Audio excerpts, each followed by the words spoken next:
Hola, ¿qué tal? ¿Cómo les va? Muy buenas noches. Mi nombre es Jaime Chincha y en el Perú de hoy nada está dicho. El presidente Castillo ha escrito en el Twitter y la verdad es que no sé si esto le ayude o no. En esta nueva campaña mediática que tiene como objetivo promover la vacancia, sale al descubierto las actitudes antidemocráticas de algunos sectores que solo buscan desestabilizar al país y ponen en riesgo la gobernabilidad. A ver, ante lo dicho por algunos exfuncionarios, rechazo rotundamente ciertas teorías sobre la injerencia de mi equipo de confianza en la toma de decisiones. O sea, niega el gabinete en la sombra, niega a los asesores, ¿no? Sus afirmaciones son en todos sus extremos falsas. No lo parece tanto. Desde el inicio de mi gestión he sido respetuoso a las decisiones de los ministros de Estado. Además, denuncio los intentos golpistas que se están orquestando con más fuerza desde esta semana. Bueno, este gobierno reitera su firme compromiso de dar soluciones a los grandes problemas del Perú, pensando siempre en el ciudadano de a pie. Pero si elige a malas personas, a gente que no es idónea para el cargo o con antecedentes de agresión, la cosa no pinta bien, no se está ayudando al pueblo. Espero que la clase política actúe responsablemente pensando en el país y no en meros intereses particulares. Fui elegido por el pueblo y por mayoría popular. Mi compromiso sigue vigente y con más fuerza que nunca hasta el 28 de julio del 2026. Si realmente quieren al Perú, convoquen a la unidad y a la gobernabilidad. Me apena que los grupos de poder promuevan de manera sistemática una innecesaria vacancia. Estamos próximos, dice, a anunciar un gabinete más participativo y de ancha base para un mayor beneficio de todos los peruanos. Mi compromiso sigue siendo, dice aquí, con más fuerza que nunca hasta el 28 de julio del 2026. Me apena que los grupos de poder. Finalmente, queridos compatriotas, estamos próximos a anunciar un gabinete más participativo y de ancha base para un mayor beneficio de todos los peruanos. Bueno, vamos a ver, ¿no? Uno de los voceados es Jorge Nieto Montesinos, que estará con nosotros en unos instantes hablando sobre ello. Otra cosita, otro de los voceados, su nombre ha estado circulando, es Salvador del Solar. Bueno, nosotros tomamos contacto con Salvador del Solar, estamos autorizados a decir esto en público, hemos tomado contacto con Salvador del Solar y él literalmente nos ha dicho que no hay nada, manan. Ni siquiera lo han llamado, dice. O sea, solamente están soltando el nombre, ¿no? Dice aquí, él mismo me responde, que sirva como un ejemplo más de lo fácil que una información falsa puede generar confusión. Ni lo han llamado ni nada, ninguna comunicación. La información que circula es falsa, nos ha dicho Salvador del Solar esta noche. Hemos tomado contacto con él mismo, ¿no? Muy bien, lo otro, las visitas, en unos instantes va usted a ver quién ha ido a Palacio hoy, van a ver. Pero esta carta del viceministro de Justicia es tremenda, es tremenda. Señor Aníbal Torres, ministro de Justicia, dice aquí. Vamos a leer las partes más claves, más importantes, ¿no? Luego de más de 5 años de trabajo ininterrumpido en el Ministerio de Justicia, ha sido en su gestión en donde he evidenciado acciones sin precedentes para el debilitamiento institucional y técnico de este ministerio, así como de sus órganos adscritos, que impactan de manera directa en las políticas y acciones que tiene esta cartera, de cara a la población y sobre todo al sistema de justicia. El autoritarismo, el menosprecio al trabajo técnico y el maltrato injustificado hacia los profesionales que integran nuestros equipos ha impactado de manera directa en las políticas y acciones que tiene esta institución. Qué fuerte. O sea, le dice que hay, o que el señor Torres dirige el ministerio con autoritarismo, menosprecio al trabajo técnico y el maltrato injustificado hacia los profesionales que integran el equipo del Ministerio de Justicia. Un ejemplo de ello es la grave afectación al sistema de defensa jurídica del Estado, pues desde el cese de funciones del Procurador General del Estado hace ya una semana, sin que se haya nombrado un profesional que asume estas funciones y menos a un encargado que pueda tomar decisiones de carácter administrativo, económico, funcional, que permitan que todas las procuradurías públicas puedan desarrollar sus funciones sin inconvenientes. Muy, muy fuerte esta carta del viceministro de Justicia. Ahora, les decía, ¿quién ha visitado al presidente Castillo? ¿Quién ha visitado al presidente Castillo? Fíjense, ¿eh? Se llama Saúl Alania. ¿Tienes el registro de visitas, Fiore? Ahí está. Ponlo a full, por favor, un ratito para que se lea. Este señor, Saúl Alania, ha estado el día de hoy a las 10:12 del día y se ha retirado casi al mediodía, a las 11:54. Ah, por cierto, no hay que olvidar el dato que dio Hildebrand, ¿ah? El último viernes. Cuando entraron a Palacio a hacer la entrevista, Hildebrand y su equipo, uno de esos asesores del gabinete en la sombra le dijo, por si acaso hay dos registros, ¿cuál quiere usted? ¿Quiere que se quede en actas, ¿no?, en la agenda que usted visitó o no visitó? O sea, como que hubiesen dos registros, uno visible y otro oculto.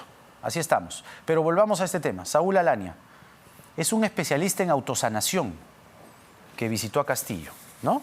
Ese es el título, Fiore, ¿no? Autosanación. Autosanación. Y especialista en coaching, ¿no? Y sanación espiritual, algo así. Mire, aquí un fragmento, hemos visitado su página de Instagram y esto es más o menos lo que dice este especialista que el presidente ha recibido hoy en Palacio de Gobierno. Lo único que realmente puede transformarte radical y en un periodo de corto plazo es atravesar experiencias altamente emocionales. Solo así podríamos incluso cambiar a nivel celular, porque va a ser necesario regresar a esa experiencia traumática, a ese momento difícil, a eso que nosotros creemos que transformó y cambió y marcó nuestra existencia o nuestra vida. Solamente atravesando estas experiencias emocionales podremos resignificar de raíz aquello que creemos que nos sucedió. El problema no es lo que esté pasando ni es lo que nos sucedió. El problema es el significado que le damos a eso que creemos que nos pasó. ¿Qué tal? Con la musiquita de fondo. Bueno, este señor es el que ha visitado hoy día al presidente. Está buscando autosanación el presidente Castillo. No sé si le sea útil. Hoy pasó algo desagradable, por decirlo menos, poco feliz.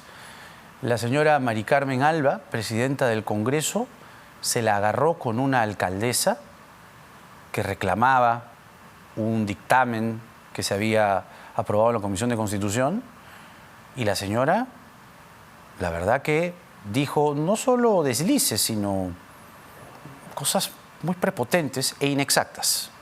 Escuchemos. ¿Cómo creen ustedes que nosotros vamos a dejar la obra a medias?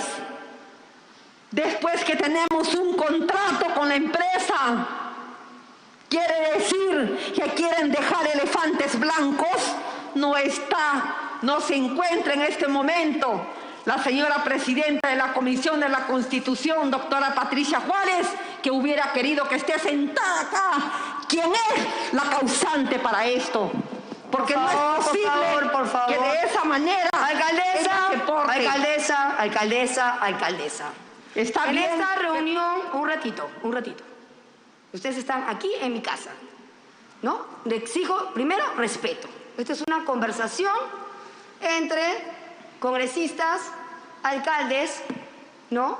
De diálogo, que yo siempre he dicho que el Congreso está abierto para conversar. No es primera vez, con algunos de ustedes ya me debo haber reunido, pero me cambia de tono. No voy a permitir que esté hablando de esa manera. No es manera, más bien, la que usa la señora Alba para dirigirse a una alcaldesa, ¿no? Y además, con todo respeto, la señora Alba, el Congreso no es su casa. Su casa es la dirección que aparece en su DNI, esa es su casa, ¿no? El Congreso es la casa de todos los peruanos porque ustedes nos representan, ¿no? Ustedes están ahí como inquilinos 5 años, pero no es su casa. Usted está ahí de paso. La presidenta del Congreso, de paso. Usted tendrá un tiempo, 1 año, y ahí se va a su curul. 4 años después se va, ahí sí, a su casa, ¿no? Bueno, vamos a comenzar con quien, o cuyo nombre ha sonado mucho en estas horas de incertidumbre y de crisis política, como el probable 4º jefe de gabinete del presidente del presidente Castillo, ¿no? Jorge Nieto Montesinos, que ha sido ministro de Defensa, está con nosotros, también ha sido ministro de Cultura. ¿Qué tal, Jorge? ¿Cómo le va? Muy buenas noches. Buenas noches, Jaime. Muchas gracias por la llamada. Primero, la pregunta es más que obvia. ¿Lo ha llamado el presidente Castillo para jefaturar el gabinete? Yo ya lo he declarado en una conversación. Efectivamente recibí una invitación para conversar. Ya. Y supongo que esa conversación se concretará el día de mañana. ¿Usted ha puesto condiciones para esa conversación o va simplemente así, sin más, a escuchar? No, ninguna condición para conversar. ¿Lo llamó el propio presidente Castillo? No, me hizo llamar por su jefe de asesores. Ya. ¿Y a usted le gustaría ser jefe de gabinete? Esto no es de gustos, Jaime. Esto ¿Aceptaría usted entonces?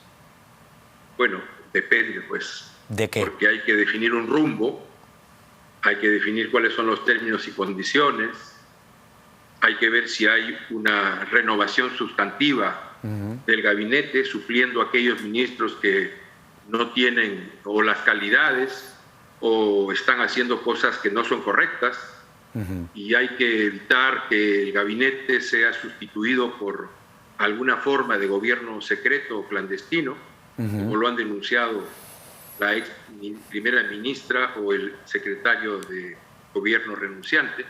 Pero eso es parte de la conversación. ¿Y usted se ha dado cuenta que el presidente no ha condenado a Héctor Valer y sus denuncias de agresión y maltrato contra su esposa y su hija? Bueno, son una de tantas cuestiones que quedan en el aire y que no se enfrentan. Es parte también de la conversación. El gobierno tiene que tener un rumbo muy definido y tiene que tener apuestas muy claras. Y uno de los temas fundamentales en el mundo de hoy, en el Perú contemporáneo, es el cuidado, la defensa, la promoción de la mujer. Somos un país con una alta tasa de violencia contra la mujer y de feminicidios muy alta. Exacto. Y en eso no podemos vacilar y dudar. Tiene que ser condenado radicalmente. El problema es que el presidente no solo vacila o duda, sino que simplemente omite eso de su espectro. Es decir, condena más bien a Guillén, a Vázquez, a Jaico, a Franque, por haber dicho que hay actos de presunta corrupción que debe investigarse o que deben investigarse. Entonces, es extraño, ¿no?, que no condene a Valer. Bueno, será parte de las preguntas que habrá que hacerle al presidente para entender cuál es su lógica y su razonamiento. ¿Cuáles serían sus condiciones? Mire, yo prefiero primero escuchar qué cosa es lo que el presidente va a plantear. Yo no puedo colocar condiciones sin saber qué cosa es lo que va a plantear el presidente. Una vez que el presidente plantee alguna propuesta o iniciativa, entonces yo tendré la posibilidad de plantearme esto que usted menciona, pero si solamente me han invitado a una conversación, pues yo voy a conversar sin ninguna condición, porque si el presidente del Perú llama a un ciudadano, pues el ciudadano tiene que ir a conversar y ver en qué puede ayudar. Usted es muy inteligente, pero no exactamente me refería a eso, sino que ya hay cosas que se saben, ¿no? Hay una constante, ¿no?, una actitud recurrente por designar a funcionarios que no dan la talla. Hay una investigación fiscal, hay un procurador despedido por anunciar e impulsar una investigación. Hay realmente un rumbo que no se tiene muy claro en materia económica, si acaso política. Hay también una omisión grosera y burda a la agresión a una mujer o a mujeres, Héctor Valer. Y hay un maltrato notificado, anotado también a Mirta Vázquez. Hay un conjunto de cosas que ya vienen, ¿no? Alguien, el presidente, ¿no?, la figura presidencial, lo llama usted, es obvio que lo llama para evaluar si es que puede designarlo premier, pero ya hay cosas que sabemos. con esas cosas que uno sabe, dice, de acuerdo, mis condiciones son estas, ¿no?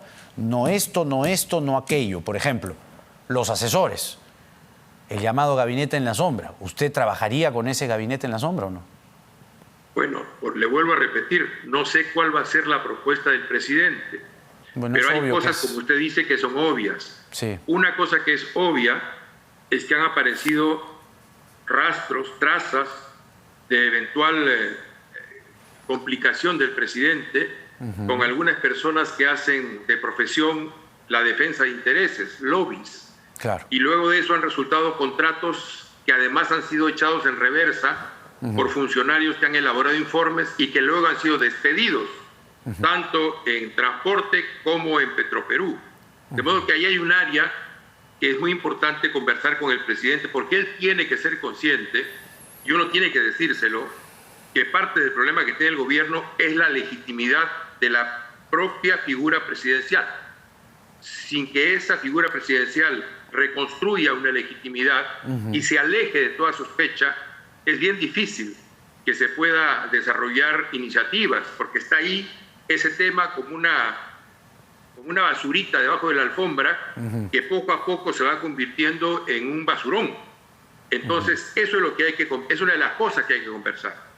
Claro. Y la otra cosa tiene que ver con el gobierno del gabinete. Yo he planteado con claridad hace varias semanas ya la necesidad de un gobierno de gabinete, es decir, un fortalecimiento tanto de la figura del primer ministro o primera ministra y de los miembros del gabinete, de modo que repose en ellos, como constitucionalmente así es, claro, el gobierno, de modo que podamos colaborar si es que se da la oportunidad para desarrollar un gobierno con cierta consistencia y con rumbo.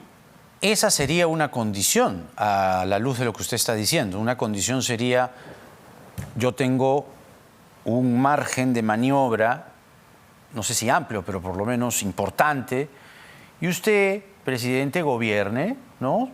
Vamos, usted ha sido democráticamente elegido, pero déjeme a mí un margen de acción. Pero el antecedente de Mirta Vázquez, yo no sé si sea un aliciente o un estímulo para usted si quiere aceptar el cargo, ¿no? Bueno, es parte de lo que hay que conversar, Jaime, es parte de lo que hay que conversar. Y es lo que hay que resolver.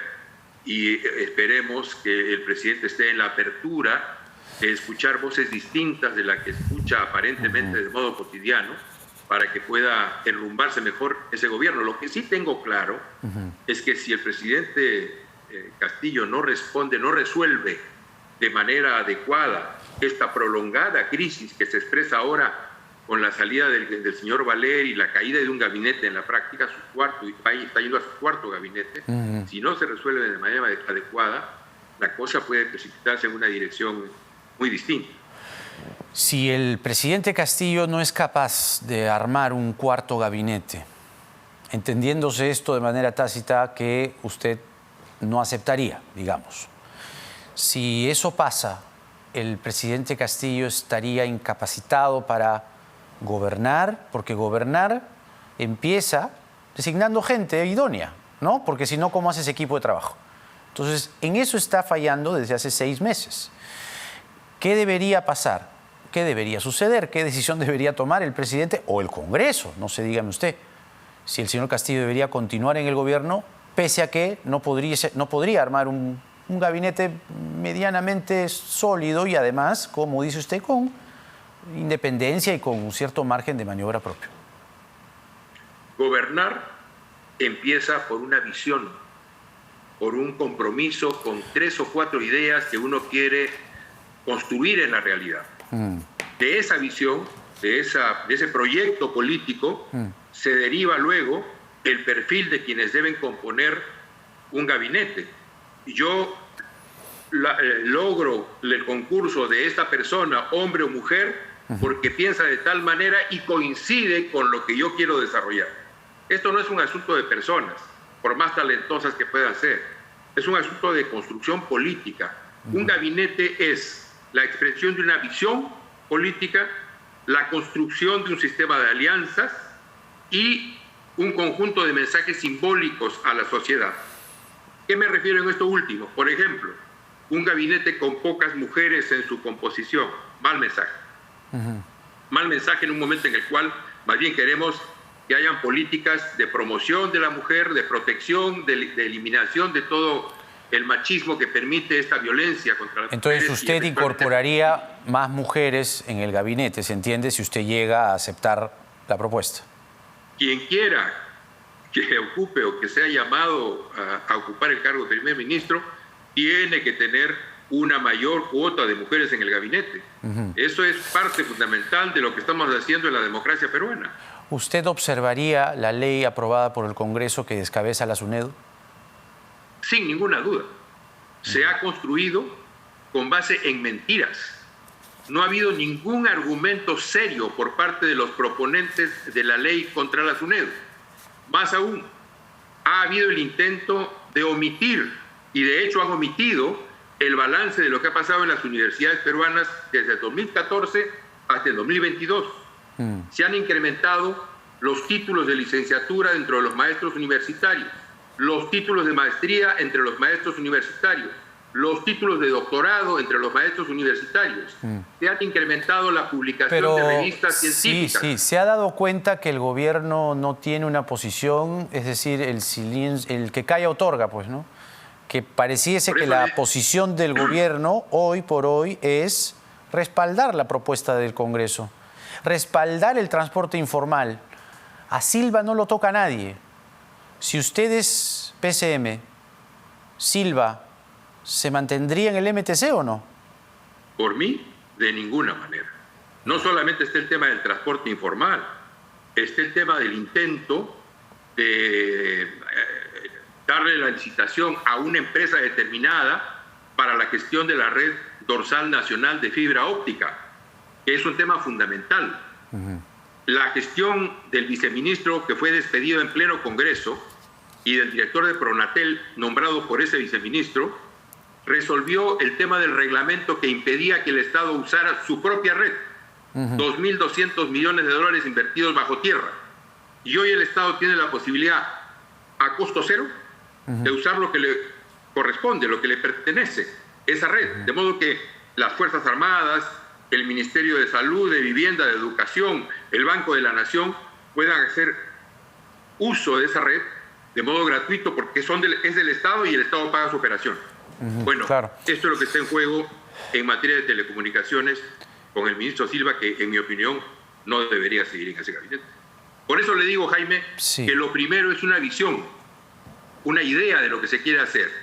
Y si no se comparte esa visión y esa idea, puede haber mucha empatía personal, pero no hay pues una empatía política y por tanto cualquier arreglo que se haga con todo el esfuerzo de personalidades personales terminará acabando mal.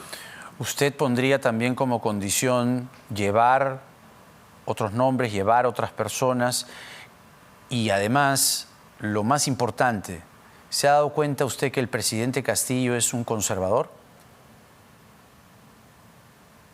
Yo no podría como condición llevar otros nombres o nombrar otras personas. Eso es un mandato constitucional.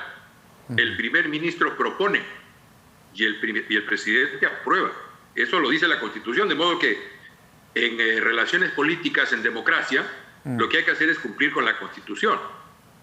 Si el presidente es conservador o no en ciertas materias, pues cada quien tiene su propia manera de sentirse bien en el mundo. Lo importante es cómo se expresa eso en políticas.